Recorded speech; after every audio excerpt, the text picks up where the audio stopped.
अगर आप अमेरिका में पढ़ाई करने का सोच रहे हैं या फिर आपके कोई दोस्त वहाँ पर अगर पढ़ाई करने का सपना देख रहे हैं तो ये खबर आपके लिए जानना बहुत ज़रूरी है। अमेरिका अब फिक्स टर्म स्टूडेंट वीज़ा लाने की तैयारी कर रहा है। मतलब पहले जैसा वीज़ा नहीं मिलेगा, अब उसका टाइम लिमिट होगा। तो चलिए आज मैं आपको ना 5 आसान बातें समझा देती हूँ जो हर इंडियन स्टूडेंट को पता होनी ही चाहिए।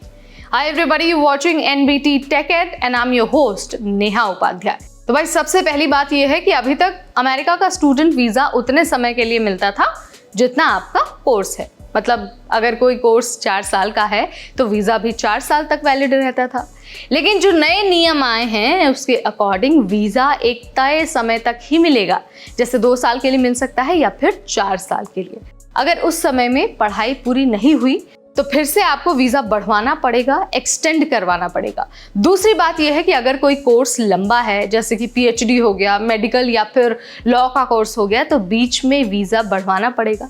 इसका मतलब है कि आपका जो कागजी काम है वो और बढ़ जाएगा, इंतज़ार आपका बढ़ जाएगा और जो रिजेक्शन का डर है वो भी बढ़ जाएगा। यानी कि पढ़ाई के साथ साथ अब आपको वीज़ा की भी टेंशन रहेगी। तीसरी बात यह है कि इसका सबसे ज़्यादा असर जाहिर सी बात है भारतीय स्टूडेंट्स पर होगा। क्यों?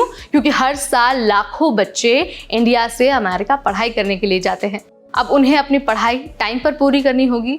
अगर कोर्स लेट हुआ तो सिर्फ फीस नहीं बढ़ेगी बल्कि वीज़ा भी रिस्क में आ सकता है। तो अब टाइम मैनेजमेंट करना बहुत इंपॉर्टेंट हो गया। चौथी बात यह है कि जिनके कोर्स लंबे हैं, जैसे इंजीनियरिंग का कोर्स हो गया, रिसर्च हो गई, मेडिकल कोर्स हो गया या फिर पीएचडी हो गई, उन्हें ज़्यादा दिक्कत होने वाली है क्योंकि इनके कोर्स 5 से 7 साल तक खिंच जाते हैं। मतलब इन्हें बार बार वीज़ा बढ़वाने की झंझट झेलनी पड़ेगी। तो भाई इन बच्चों को पहले से ही प्लानिंग अपनी मजबूत करनी होगी और आपको पहले से माइंड अपना मेकअप करना होगा कि कैसे करना है, कौन सा स्टेप कब लेना है। अब बात करते हैं 5वें और सबसे ज़रूरी बात के बारे में। तो देखिए अभी ये नियम पक्का नहीं है, सिर्फ प्लानिंग चल रही है। लेकिन अगर ये नियम लागू हो गया तो स्टूडेंट्स को अपनी तैयारी बदलनी पड़ेगी। तो स्टूडेंट्स के लिए सलाह यही है कि कोर्स ज्वाइन करने से पहले टाइमलाइन अच्छे से देख लीजिए।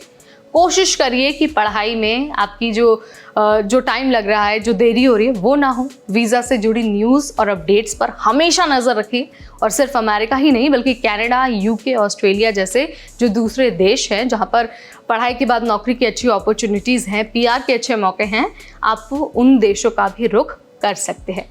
इससे क्या होगा कि अगर अचानक नियम बदल भी जाएगा ना तो आपका प्लान जो है वो एटलीस्ट नहीं बिगड़ने वाला है। तो भाई ये थी वो 5 बातें जो आपको अमेरिका के फिक्स टर्म स्टूडेंट वीज़ा के बारे में जाननी चाहिए।